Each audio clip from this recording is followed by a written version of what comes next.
Hello and welcome back to my video. So for this one, I'm really excited because we get to talk about almost everything about Anna Huang, particularly with her Twisted series, with Twisted Love, Twisted Games, Twisted Hate, and Twisted Lies, and then her King of Sin series, King of Wrath, King of Pride, and King of Greed. I haven't read King of Sloth or her other, I think her first series, the If Love series. I think the first one's like If We Ever Meet or something like that.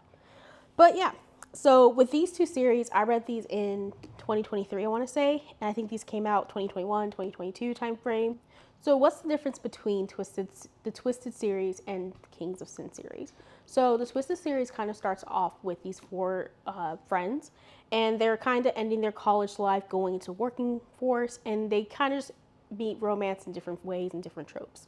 Whereas King of Sin is kind of the same thing with the different tropes, but I feel like the women are older. There's a little bit more mature themes with that, and then each book is about a different type of kind of like the 7 deadly sins. So there should be 7 books for King of Sin, whereas the Twisted series ends off with 4 books. So yeah. Other than that, like I said, I really just found myself really entertained with these books. I kind of feel like if this was to turn into a TV show or movie, I think the Twisted series should be a Netflix like TV show. Personally, I think each book can be its own season, maybe 10 to 12 episodes. I'm not sure if that's too much or too little, but I think it's honestly a good time. Whereas the King of Sin series, that can be a movie, honestly. Each book a simple movie. And I think they'll be pretty good. Okay, starting off with the Twisted series, we got Twisted Love. This is the first book she made. This is very popular on BookTok, so I don't feel like I need to go too much with the synopsis. This is going with Alex and Ava, and this is a typical brothers best friend trope, grumpy sunshine. And I think, yeah, he's a billionaire. So yeah, and also like a bit of a billionaire romance. Overall, I think I rated this book 4 stars when I first read it, and I think I still stand by that. It was a basic, a basic good appetizer book, the way I see it. I think the couple was pretty good. One thing that kind of sucks about reading the first like book couple is that I feel like they set the bar medium with it, but then I feel like other couples, because you get to experience them throughout the book early, you get more anticipated once their book comes up. But when it comes to Alex and Ava, I feel like they were one of the best executed first book couples, if that makes sense. I feel like you got to experience them more in other people's books, especially Alex, and I feel like he quickly became someone I was rooting for. In the book, not so much, because he's grumpy, he has so much trauma and stuff like that. Spoilers are also included in this video, by the way. And so when he, sung to Ava, I know a lot of girlies did not like that. And for me, I'm kind of indifferent. I feel like because the way Anna wrote, he sung so beautifully, it's more of like a, okay, if you say so, I guess I have to take it type of remark. Now, if there was like lyrics or like maybe he wrote a song for her or something like that, I feel like that's a bit cringy. But because it was just a simple 2 sentence and we're kind of done with the scene, I'm kind of over that. I like the twist with Ava and Josh being half siblings, and her dad not really liking her and trying to kill her twice. That was a nice element of surprise there. I think that's what makes it stand out from other romance books as well. So first off, Twisted Love, pretty good. I was excited to see what else is next. Next, we have Twisted Games. This one, unfortunately, it was all right for me, honestly. I rated this 4 stars, and I'm going to probably change it back to, or not back, but I'm probably going to change it to 3 stars. So this was a good introduction for royal romance for me. I never really read like the typical princess and the bodyguard type of deal, and I think they did a good job on this. I think the whole royal aspect of it, though, of Bridget going back into her country because her brother renounced his title to the throne, I think it was an interesting plot, but I feel like the whole cause of it was because her brother was basically trained to become the king of their country for I think 25 years, maybe 26 years. And because he fell in love with someone who's not of royalty, he couldn't become king. And so as a result, he renounced his title to the throne. So that way he can marry his love life. First off, totally understand that, totally respect that. It sucks. And so Bridget was next in line because she didn't have anybody and she had to learn basically her entire country's ways because she's been spending so much time in America. And I think it was kind of cool putting us into that world.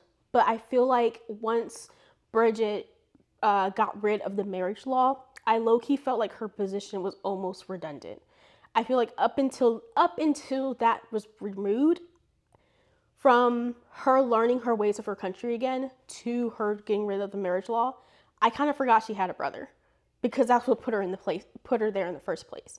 I kind of felt like it would have been kind of cool if the brother came back or we got a bit of interaction with that.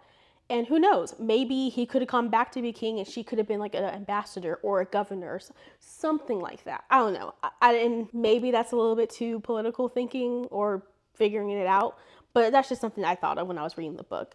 I think his name is Reese. I know there was a lot of discourse about his name, but Reese was all right. I think in a perfect world, he's kind of, well, not kind of. I think in a perfect world, he really didn't do any wrong. He was just protecting the princess and, you know, he fell in love with her, but he tried to keep things professional as well. I do think, he definitely fell hard for her, especially when she had to break up with him. And instead of going back to America, he moped in the country because he still had like a few days in his visa or something like that. So I think he was a bit of a sweetheart. I honestly don't remember that much about this book. I kept doing a lot of pauses, but overall it was all right.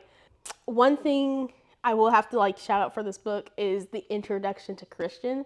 I do think that was pretty good just because he's kind of making fun of Reese for falling in love with this girl and how if he just kind of stuck with the whole, being stoic or being kind of hardcore, he wouldn't be in this mess. I kind of thought that was funny because usually it's those type of people that fall the hardest.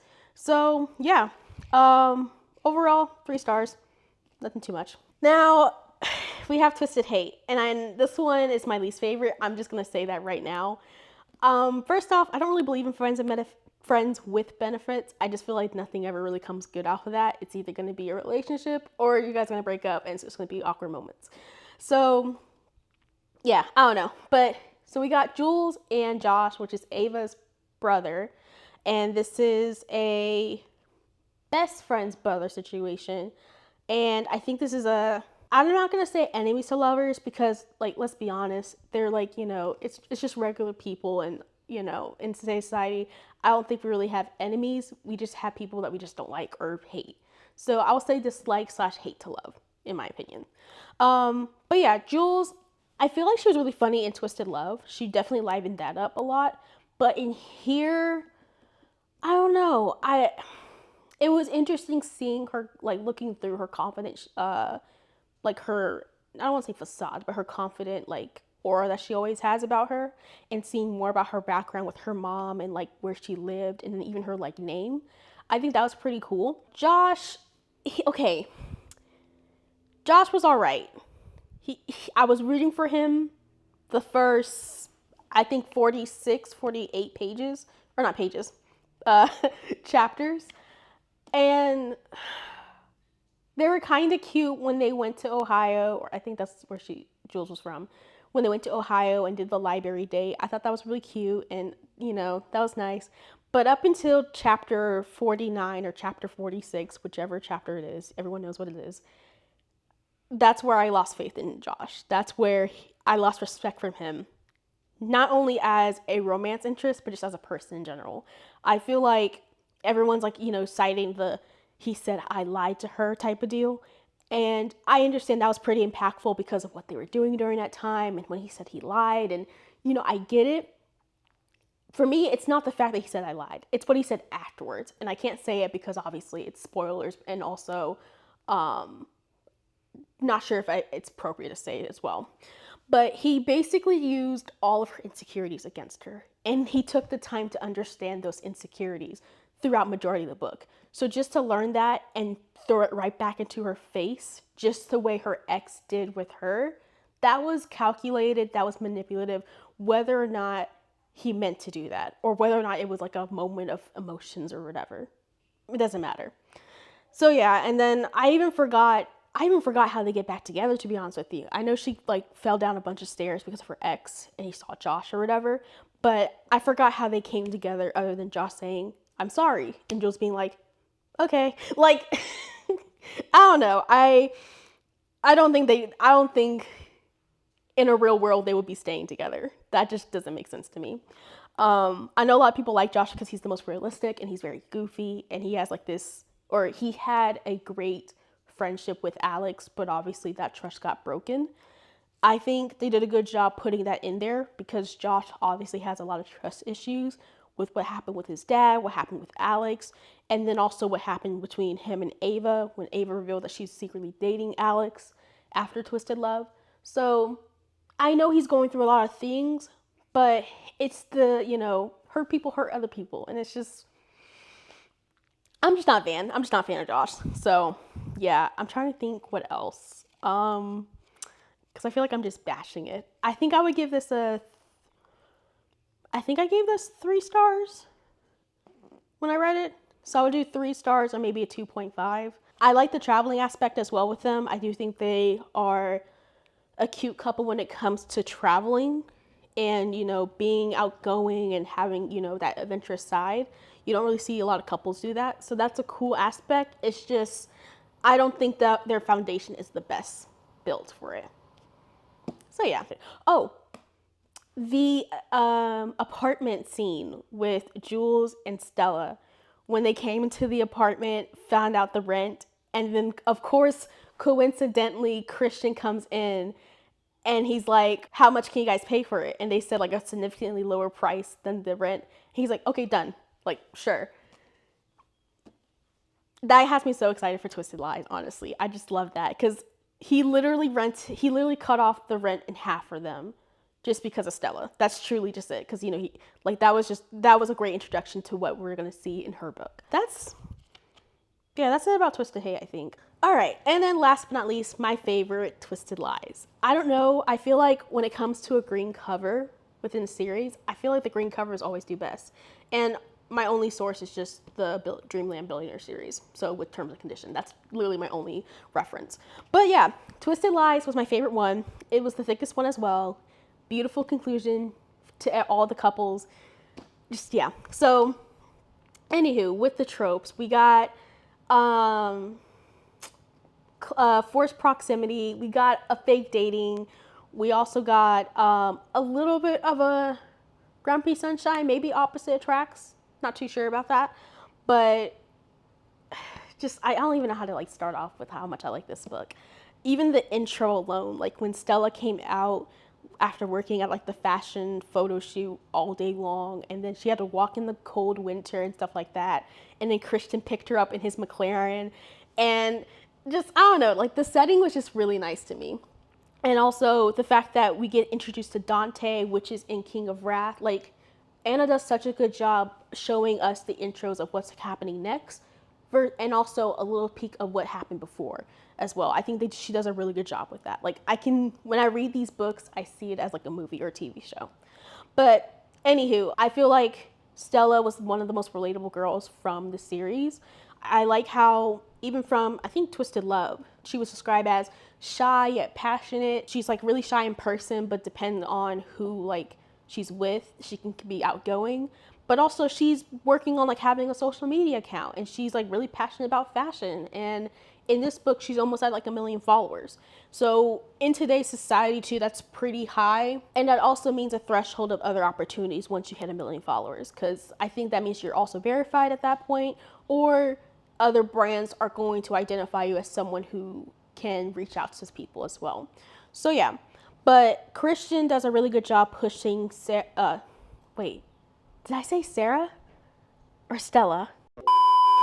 Christian does a really good job pushing Stella to do better, and not only in the sense of like staying in from the sidelines, but really going out for what you want for your dreams. And I feel like unfortunately, without the circumstance Stella was in with her stalker, she wouldn't be able to push forward she wouldn't be able to connect with Christian about her dream of becoming a fashion designer.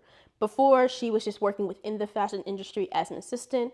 Then due to her stalker breaking into her home without her being there, she moved with Christian, and that's when it got revealed that she wants to actually be a fashion designer. And she even got to show him her designs, which some people as artists, I know that's a really intimate thing because that's showing basically part of your soul too.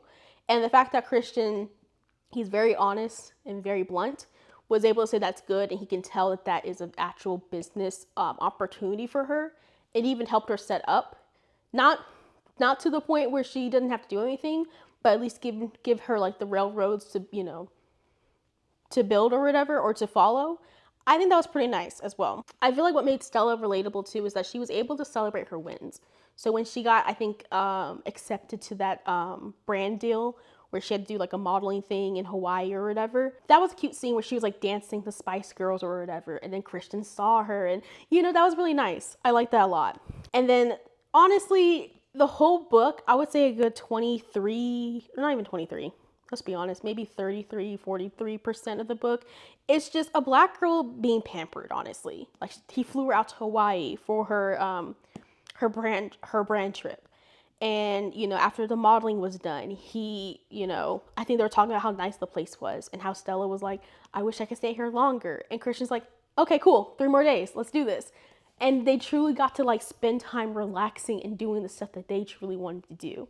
Like, that's nice. And then even her like vision board, she wanted to go to Italy, the I forgot what it's called, but the coastline, that famous coastline in Italy. He surprised her going there too, because obviously the stalker was going up and just a lot of family drama going around there too.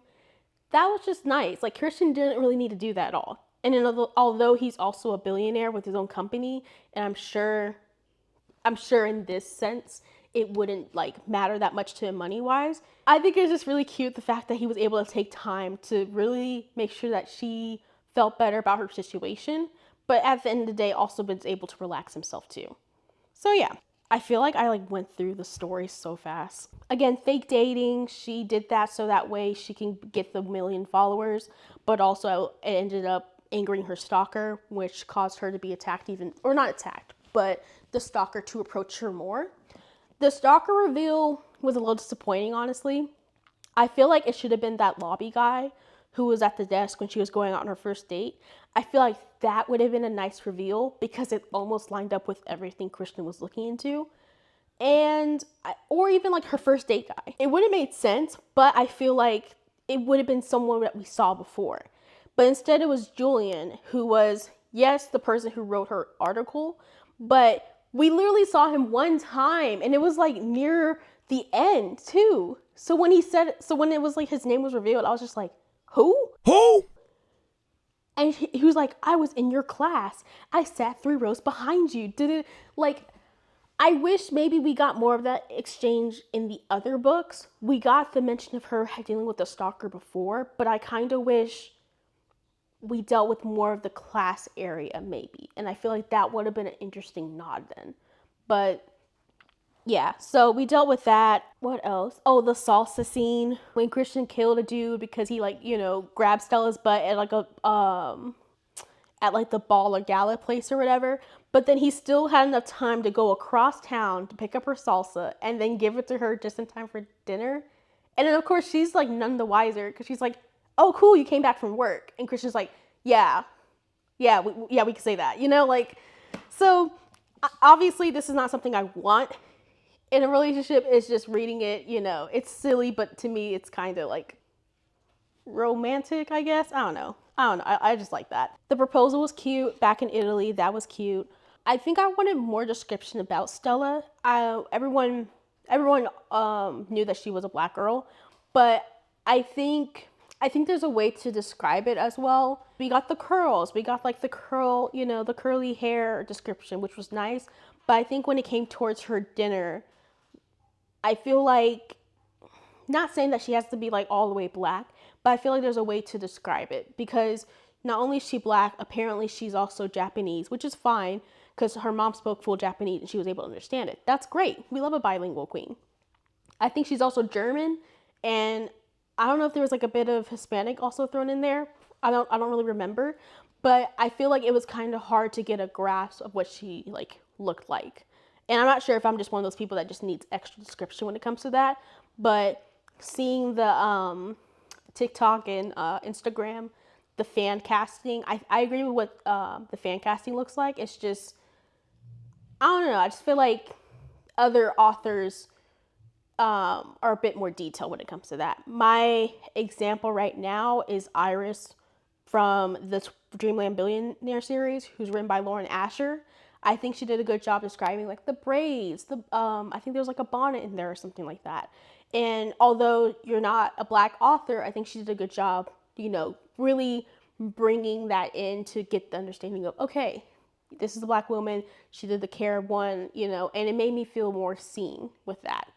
So that's just like my, I don't want to say complaint, but that's just like my only like, okay, like I did get a little lost with that. Now, before I move on to King of Sin, or Kings of Sin? Yeah, Kings of Sin.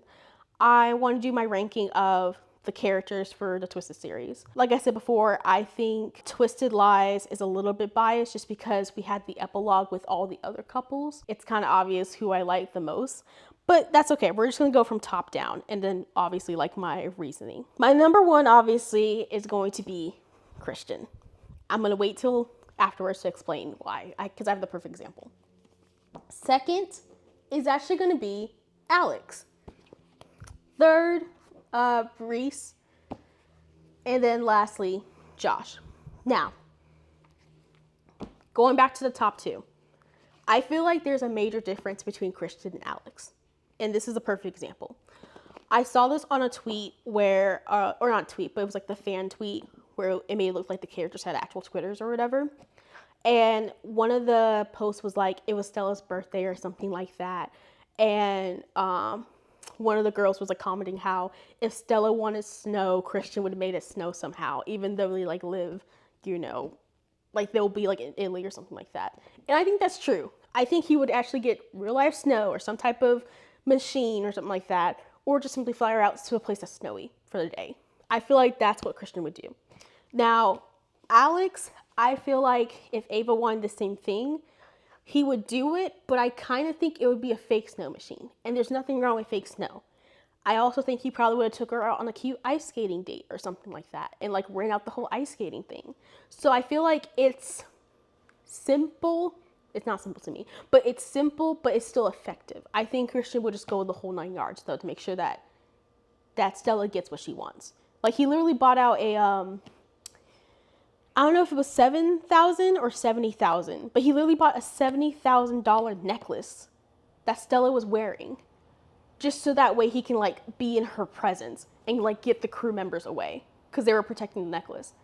Like, so I feel like there's a big difference between those two. Now, the reason why Alex is number two, he honestly gets, if we can do like titles or like little like things, he gets MVP of the entire series for sure, and most improved. Like literally everything that Alex did in all the other books was needed. And it's actually kind of crazy. Like games, he helped Bridget blackmail the people who weren't voting against the marriage law. Like that was needed. Twisted hate. He got back onto Josh's good graces so that way he can marry Ava. Like that was great. I was gonna say, I think he helped Jules out with the blackmailing thing, but that was actually Christian, which that would be like my complaint. I kind of wish I saw what Christian would want from Jules, that favor that she owed him. That's sort of like my only thing. And then even with Twisted Lies, when Stella went back to Ava and Alex's place, and Christian, like, he wasn't threatening Ava, but he was asking her to move, and Alex showed up out of nowhere and was like, you better watch what you're saying to my girl. Yeah. So every single one of these, Alex did something, and he was that dude. So he definitely earned second spot for me. And again, Reese and Josh, I feel like Reese in a perfect world makes sense. He was the greenest flag out of all three, or out of all four of them. He literally did nothing wrong other than not being like born royal, even though he's technically half royal, but still no one knew about that. So yeah, and then Josh, we already know why Josh. So overall, I had fun. Like this is just like nice drama, nice drama in the book type of deal. So I had a good time. So I'm gonna pull up my phone to show you, or to tell you the list of the girls that I picked. So from top down, Stella, Ava, Jules, and Bridget. Again, I feel like Stella was the most relatable. Ava, I think she was pretty good. Like I said, she was a good first book girly. I also think with the whole Christian versus Alex comparison, I do think Alex would have to take into consideration the fact that Ava was scared of water. So that's probably why he wouldn't be able to fly her out, to like a snowy place too at that time. Also, Ava stood really firm and stood on business that entire year in London when Alex was trying to get after her, which I would love to get a novella on that, honestly. I mean, that's a year. That's a long time. And I would love to know what Alex did while he wasn't waiting for Ava after school, or not school, but after her internship. Because A, he wasn't working. I mean, unless he probably was. Or B, I would hope he got like the proper therapy he needed or something. Like just curious stuff. Jules, like I said, she seemed fun, outgoing. It was nice seeing that, interior, how she's actually a book girly. That was pretty cool. And then Bridget, again, I feel like she was kind of the most boring out of the bunch, but I did like her learning more about her country again. That was kind of cool. But that's basically it for the Twisted series. Next, we have Anna Hong's series, Kings of Sin. Basically, it's going to be 7 books about each, the 7 deadly sins. So the first one was King of Wrath. And I think this one I want to say I read this last year too. Yeah, I was going by her books a lot. Or I was flying by her books, basically. But this one's about Dante and Vivian. This is a marriage to convenience trope. And I don't know how I break my trope, but I did like the fake dating, marriage to convenience type of deal. So this is pretty nice. Dante, like I said, his intro was in Twisted Lies. Don't really have much of a complaint, honestly, with that. Oh, I totally forgot like the main thing with the whole Twisted series. The painting being connected for almost all of the books. Almost. We were kind of close. But from book 2 all the way down to basically this book right here, that was a really nice touch. Like, that was an awesome touch there. I forgot what the painting was called, and I don't really want to try to pronounce it, so we're just going to call it the painting. The fact that Christian was there to tell Reese that the painting was missing, and then in Twisted Hate, Joss ended up buying the painting, and that's what Jules have to steal from him to get. It was crazy, but it was nice that it ended with Christian and Stella, and how Christian was like, the painting was my past, basically, with my parents and stuff like that. Like, I thought that was so well done. And the crazy thing, Anna didn't need to do that. She really didn't need to. But the fact that she like went above and added a major twist within each of the Twisted series, beautiful. Going back to this, but yeah, King of Wrath was really good. I like Vivian a lot. She kind of had the whole, good girl type of attitude with her parents. Like, I'm just gonna go with what they say, even though I don't like it. And then Dante, I can tell he didn't really like that at all within their first interaction. And it kind of sucked that he assumed Vivian was in with blackmailing him to marry her, until I would say I think he realized it, but he just didn't care because of his revenge type of deal. And I don't remember how they got back together, but again, I'm assuming it's going to be a I'm sorry or a grand gesture or some sort type of deal. But yeah, I think it was pretty nice. I liked how Dante had a really close, it was annoying though with his brother, but it was a close relationship with him though. And unfortunately he had to be put in that parentification role. But him and his brother interaction was really funny, especially down to the wedding when they were bickering back and forth and Christian had to tell them to both shut up because they're about to start. And I think the reason why I like the King of Sin's writing better is just the fact that you can tell that Dante he has a bit more edge than Alex and maybe Christian. Christian's like a good transition, but definitely more of an edge than Alex for sure. So yeah, I don't know. I don't really have that much complaints about it, honestly. It was a good intro again. I like the cute the late night snack scene where Vivian was eating, I think she was eating peanut butter and pickle or something. She ate like a weird combination, and then Dante showed her the ice cream and soy sauce thing, and they ended up switching and liking their stuff or whatever. So that was pretty cute. And then even her getting like the little cufflinks of the ice cream. Yeah, that was really cute. Yeah, no complaints. Again, good intro to the second book with Isabella and Kai, and how I feel so bad for Isabella because every time she talks about like a really raunchy story, Kai's always behind her. He needs to grab something from her, or he needs to like kind of ask the person she's talking to. So in the wedding, that's when she meets Kai, because Kai is Dante's best friend. And Isabella was telling telling Vivian about, you know, like the honeymoon stuff or whatever. And then Kai comes up and he's like, sorry, I need to talk to Vivian real quick. And then Isabella's embarrassed, which is ironic to me. But speaking of embarrassed, in King of Pride, it opens up with another raunchy story that Isabella's telling Vivian again. This time she got a job as a bartender in a really prestigious club that I would say basically Dante, Christian, Alex, and I would say moving forward, the next main characters in the King series are like a part of. I think it's called Valhalla. And so it's very prestigious. And so Isabel is telling Vivian again another raunchy story about New York and crazy parties and whatnot. And then the fact that Kai obviously heard it, but he makes like a little, like he makes a drink request that nods to the fact that he heard the story, but showed no emotion for it. To me, that cracks me up.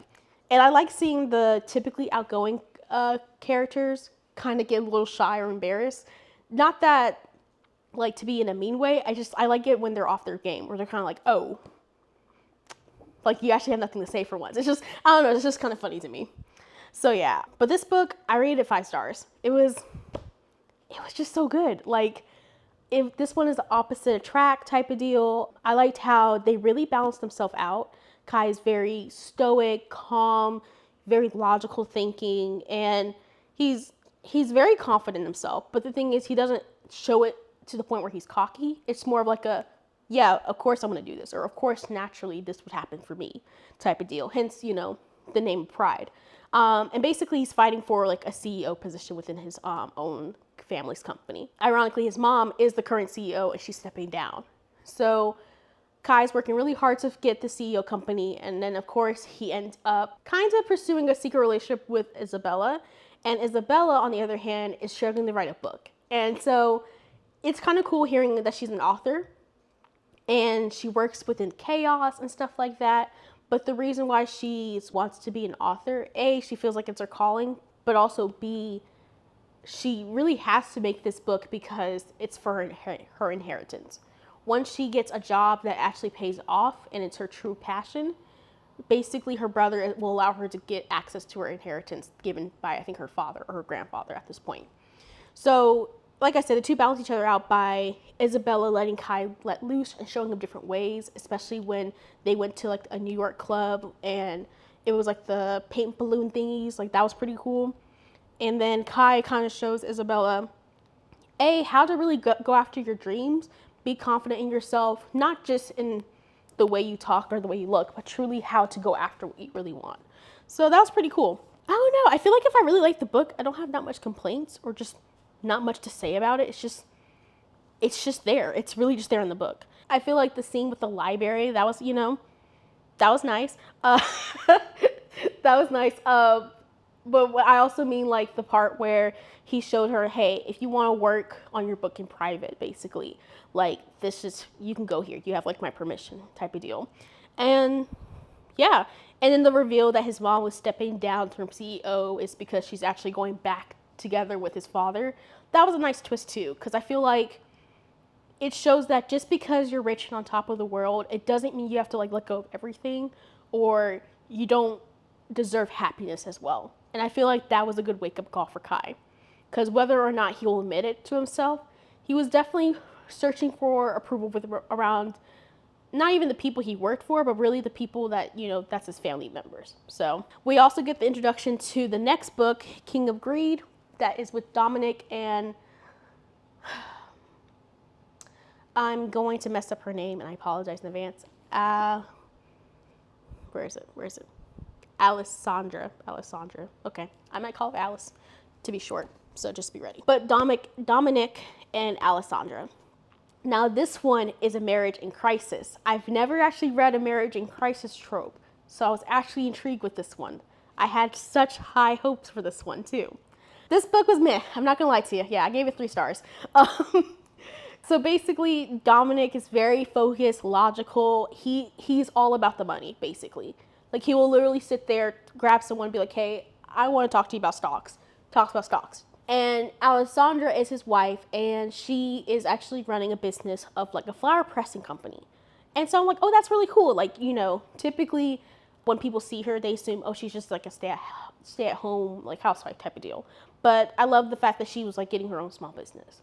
So this book is about Alessandra leaving Dominic, kind of finding her own place really. And obviously Dominic trying to fight for her back. Now, I don't know how I should, okay. What I initially thought was going to happen was, yes, she was going to leave him. I thought they were going to separate. And I thought he was going to fight for her back, or he was going to do a give me blank amount of days or something like that, or blank amount of dates or something like that. I thought that's what's going to happen. I did not expect, I think by page 102, by page 102, for them to be already divorced. Like, I remember my heart dropping when he signed the papers. And I'm just like, what are we doing with this much, you know? So I know Anna said that Dominic is going to be a different type of groveling with him. And I definitely agree, because everyone was thinking it was going to be like Alex groveling. And I think the difference between Alex and Dominic groveling is that this one is we had a taste of what we could have been and I want it back type of deal. But this one is, we had it and he was stupid enough to like not appreciate it, and now she's gone. And technically speaking, now that she's gone, there's really not much you can do. Like, you really can't force her to come back to you because you guys are divorced now. So him groveling for her after the divorce, I appreciate the persistence, but obviously in a realistic world where I'm not sure how that would fly, basically. Like, I don't want to say it was disappointing, but it wasn't as good as I thought it was going to be, quite honest with you. I did like the fact that Alessandra went back, I think, to her home country with her brother, and ironically Dominic was there, of course, because he finally took a vacation for the first time in years. And it sucks because I know on one hand he's showing Alessandra that he can change, and he already has changed. But it also shows her that, hey, he obviously has the money to do it. He just didn't have the time to do it. But now he's making time to do the stuff that she wanted to do with him. And it sucks because even the book opens up with Dominic missing their anniversary trip. Basically, they're supposed to fly out that night to, I think, Washington or something like that, to like kind of, you know, revisit all the stuff that they were doing, or they did before he got rich. I did like the past timelines of how they met and the tutoring thing. I feel like more married couples books, I feel like that should be included, because when you read about a married couple, some authors can do a good job of just showing you the love that's already there, and others kind of don't. You just have to assume, okay, I guess they really had a good, strong connection, you know? But if you see the past point of views, I feel like it's a nice way to see how they change or how they're still similar in some point of views. I'm really like skimming through it because I'm trying to remember what else happens. Oh, the roses. The roses. That was a nice touch. That was absolutely adorable. That one really had me swooning a bit. I forgot how many roses did he say. I'm actually going to try to find like one of the roses he told her. I want to say it was like 1,000 roses. I'm going to go with 1,000 roses. Yeah, we're going to go with 1,000 roses. I really liked when after they split and she went on that first date with I think it was her landlord. I liked how when she went on her first date after the divorce, I think it was with her landlord for her store. I liked how Dominic was also there meeting with a client. I'm not sure if that's true. I'm not sure if that was set up. Who knows? But I liked how he noticed, I think within a glance, when he saw her with the landlord, he was like, he should have chose Merlot. I don't drink, so I'm going to go with that type of drink. And she was like, dang it. Like, he knew. Because that's a drink that they share, or that's a good compromise on what they share when they go out. And so it was cute. It's just, I don't know. It just wasn't like the usual oomph factor type of deal. I will say too, I think there's not that many like twists, you know, like in the Twisted series. And I don't think I need any more twists. But I think for this one, there was like some type of murder. Wasn't there a murder in here? I'm gonna go with there was a murder. Yeah, I'm pretty sure there was a murder in here. Like they had like a dinner or something like that, and someone died. And I think like the twist, it was like this one person or something like that. I might be getting my books confused, so I apologize. And so I was just kind of like, okay. And again, I might have been reading fast and I might have just like skimmed through it, but that was like my one complaint as well. But overall, I just feel like this is too short of a book to truly enjoy. I was really rooting for Dominic and Alessandra, but it was just all right. So yeah, that's basically it though. I do think that out of the couples that I liked, if I can stack them up because they're pretty easy to show, I'm gonna have to go with Isabella, Kai, Vivian and Dante, and then Alessandra and Dominic for now. Now I know Anna Hong also has the new book King of Sloth. I don't know if I'm gonna read it. I'm gonna read it. It's just I don't know when I'm gonna read it. That's the only thing. I do have it on my Kindle because it's on Kindle Unlimited.